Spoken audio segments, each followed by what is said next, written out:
ሰላም እንዴት ናችሁ? እንኳን ወደ ቻናሌ በሰላም መጣችሁ። ዛሬ ካለባበሳችን ባሻገር ሁሌም ውብ ሆነን እንድንውልና ለረጅም ዓመት ውበታችንን ለመጠበቅ የሚረዱ ነጥቦችን እንመለከታለን። አለባበሳችን ስለ ማንነታችን ይናገራል ይባላል። ሁሌም ለምንለብሳቸው ልብሶች በቂ ትኩረት መስጠት አለብን። ከዛ ባለፈ በቀን ተቀን ህይወታችን የምናደርጋቸው ነገሮች ካለባበሳችን በተጨማሪ ውበታችንን ለመጨመር ትልቅ አስተዋጽኦ አላቸው። ችላ ብለን የምናልፋቸው ትኩረት የማንሰጣቸው ጥቃቅን ነገሮች ውበታችንን የመቀነስ ትልቅ አቅም አላቸው። እነዚህ ውበታችንን የሚቀንሱ ጥቃቅን ነገሮች በቀላሉ ብዙ ወጪ ሳናወጣ ልናስተካክላቸው የምንችላቸው ናቸው። ኤሌጋንት ሴቶች ሁሌም ላለባበሳቸው ትልቅ ቦታ እንደሚሰጡ ሁሉ ለውስጥ ውበታቸውና ገጽታቸው ይጨነቃሉ። ጥሩ ልብስ ለብሰን ጥሩ ገጽታ ከሌለን የለበስነው ልብስ ውበት ተደብቆ ይቀራል። ሰዎችንም ኢምፕረስ ማድረግ አንችልም። ውብና ዘናጭ ሴት ሁሌም ከእንቅልፏ ስትነሳ ማድረግ ያለባትን ጠንቅቃ ታውቃለች። ውበታችንን ከውስጥም ከውጭም ለመጠበቅ የሚያስችሉ ሁሌም ውብና ዘናጭ ሆነን እንድንታይ የሚያደርጉ 7 ነጥቦችን እንመለከታለን። በመጀመሪያ የምናየው የውስጥ ውበት አጠባበቅን ነው። ቻናሌን ሰብስክራይብ፣ ቪዲዮዬን ላይክ በማድረግ እንድትጀምሩ ጠይቃቸዋለሁ። አንደኛ፣ ላይፍ ስታይላችን ልናደርገው የሚገባና ውበታችንና ጤንነታችንን ለረጅም ዓመት ሊጠብቅልን ከሚችሉ ነገሮች አንዱ የሰውነት እንቅስቃሴ ነው። የሰውነት እንቅስቃሴ ሰውነታችን በወፈረ ጊዜ ብቻ የምናደርገው መሆን የለበትም። በቀን ተቀን ልናደርገው የሚገባና ውበታችንን ለረጅም ዓመት እንድንጠብቅ ሰውነታችንን ጥንካሬ እንዲጨምር ቶሎ እንዳናረጅ የሚያደርግ ነው።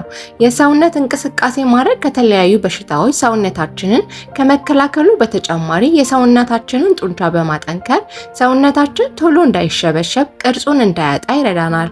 ወጣት ሆነን ለረጅም ዓመት እንድንቆይ ያደርጋል። እንቅስቃሴ በምናደርግበት ሰዓት ከፍተኛ የሆነ የደም ዝውውር ስላለ ለቆዳችን ውበት አለመሸብሸብ ትልቅ አስተዋጽኦ አለው። ሁሌም በየቀኑ ለ20 እና 30 ደቂቃ የሰውነት እንቅስቃሴን ብናደርግ ከእድሜያችን 10 ዓመት አንሰን እንድንታይ ያደርጋል። በሌላው ዓለም ሴሌብሪቲዎች የሰውነት እንቅስቃሴ የማድረግ ልምድ አላቸው።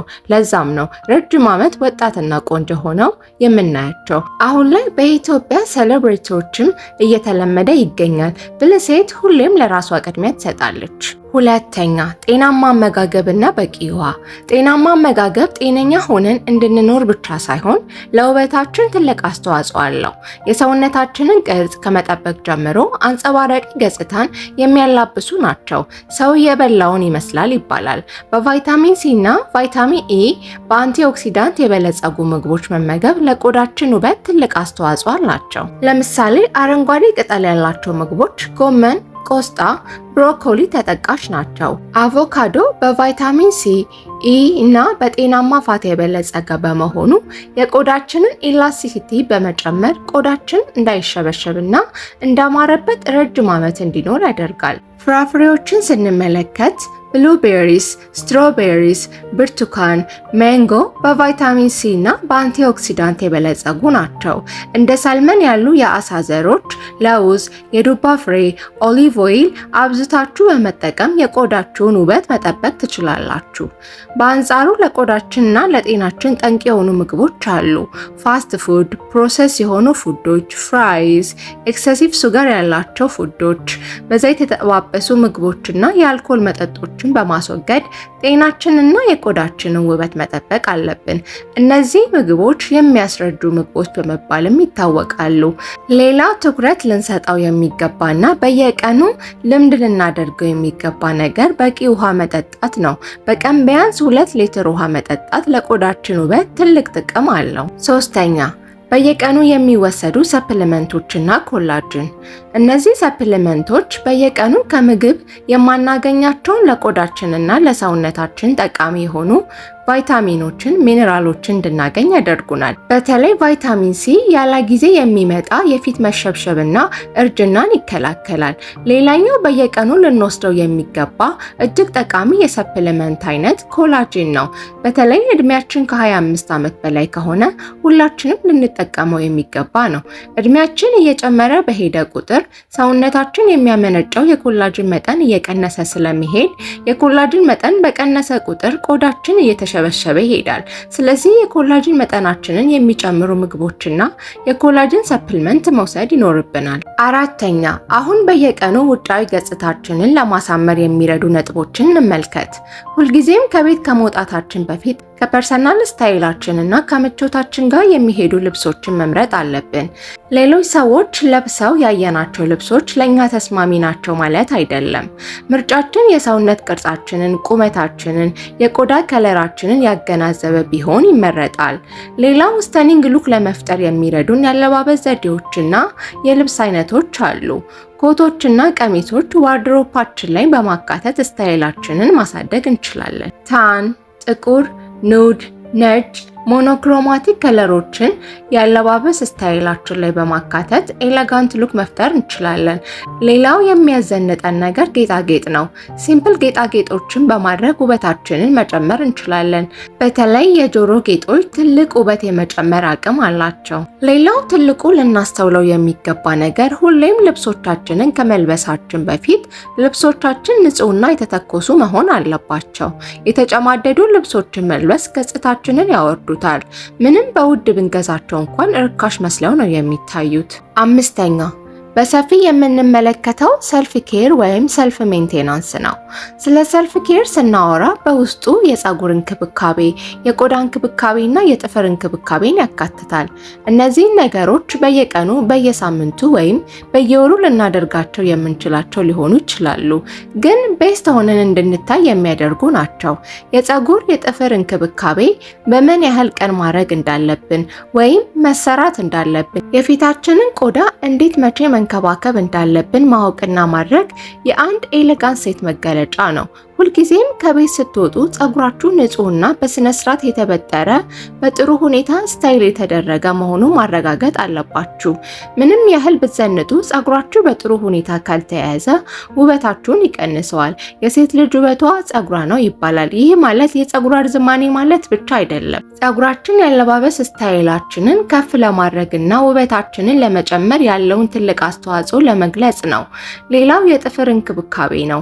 እጃችንና ጥፍራችን ለሴቶች ውበታችን ነው። ምንጊዜም የጥፍራችንን ንጽህናና ውበት መጠበቅ አለብን። ሁልጊዜ ጥፍራችንን ላንሰራ እንችላለን፣ ግን ንጹህና በአግባቡ የተሞረደ ጥፍር መሆን አለበት። ጥፍር ቀለም ተቀብተን አርጅቶ የተወሰነ መላላጥ ካየን ወዲያውኑ ልናስለቀቀው ይገባል። ይህን ችግር ብዙ ጊዜ የምናየውና አትኩረት የማንሰጠው ጉዳይ ነው፣ ግን ገጽታችንን በጣም ነው የሚያወርደው። ስኪን ኬር ወይም የቆዳ እንክብካቤ ከፊታችን ባለፈ ሙሉ የሰውነታችንን ቆዳ የሚመለከት ነው። ቆዳችንን በመረጥነው መንገድ መንከባከብ ይኖርብናል። ስለ ቆዳ እንክብካቤ ስናነሳ የግድ ትልቅ ወጪ ማውጣት አይጠበቅብንም።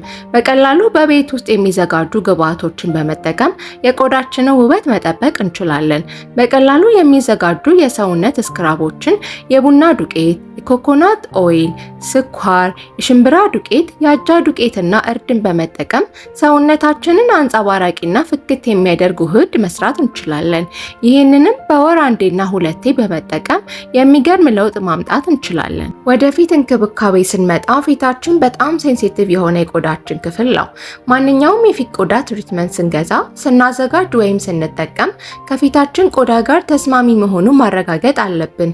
ያየነውን ሁሉ መሞከር ወይም ሌሎች ሰዎች ተጠቅመውበት የሰራላቸውን መጠቀም የለብንም። ሁልጊዜ ከቤት ከመውጣታችን በፊት ሰንስክሪን መቀባታችንን እርግጠኛ እንሁን። ሰንስክሪን ከፀሐይ የሚወጣውን ጨረር በመከላከል ፊታችንን ከፀሐይ በመጠበቅ ያለ ጊዜ የሚመጣን የቆዳ መጨማደድ፣ ጥቁረትና ማዲያትን ይከላከልልናል። ስድስተኛ፣ ቀለል ያሉ ሜካፖች። ከቤታችን ስንወጣ እንደ ኦኬዥናችን ቀለል ያለ ወይም ደመቅ ያለ ሜካፖችን አድርገን ብንወጣ ስታይላችንን ኤሌቬት ከማድረግ በተጨማሪ ውበታችንን የሚጨምር ነው። ፓውደር፣ ማስካራ፣ ሊፕስቲክ ኦር ሊፕ ግሎስ በመጠቀም ቀለል ያለ ሜካፕ መስራት እንችላለን። ከምታስቡት በላይ ገጽታችንን ከፍ ነው የሚያደርገው። የተስተካከለ ቅንድብ ሁሌም ሊኖረን ይገባል፣ ምክንያቱም የፊታችንን ገጽታ በትልቁ የመቀየር አቅም ስላለው። ሰባተኛ፣ ሽቶዎች። ሴቶችና ሽቶን ነጣጥለን ማየት አንችልም። ሁልጊዜም ጥሩ መሽተት አለብን። በጣም ያልተጋነኑ የማይረብሹ አይነት ሽቶዎችን መምረጥ ይኖርብናል። ስራ ስንሄድ፣ ግብዣ ሲኖርብን፣ እንደምንሄድበት ቦታ የሚመጥን ሽቶ መቀባት አለብን። የራሳችንን ቴስት መፍጠር ይኖርብናል። የኛ መገለጫ የሆኑ አይነት ሽቶዎችን እንምረጥ። ሰዎች በሽቶአችን እንዲያውቁን እናድርግ። የነገርኳችሁ ሐሳቦችና ምክሮች የአለባበስ ስታይላችሁን ለማሳደግ፣ ውበታችሁን ለረጅም ዓመት ለመጠበቅ፣ ገጽታችሁን ለማሳመር ጠቃሚ ናቸው ብዬ አስባለሁ። እንደዚህ አይነት ጠቃሚ ምክሮች እንዲደርሳችሁ ቻናሌን ሰብስክራይብ በማድረግ ቤተሰብ ይሁኑ። ቪዲዮውን ላይክ እና ሐሳብና አስተያየት ጥያቄ ካላችሁ የኮሜንት መስጫው ላይ ማስቀመጥ ትችላላችሁ። በቀጣይ በሌላ ቪዲዮ እንገናኛለን። ሰላም ቆዩኝ።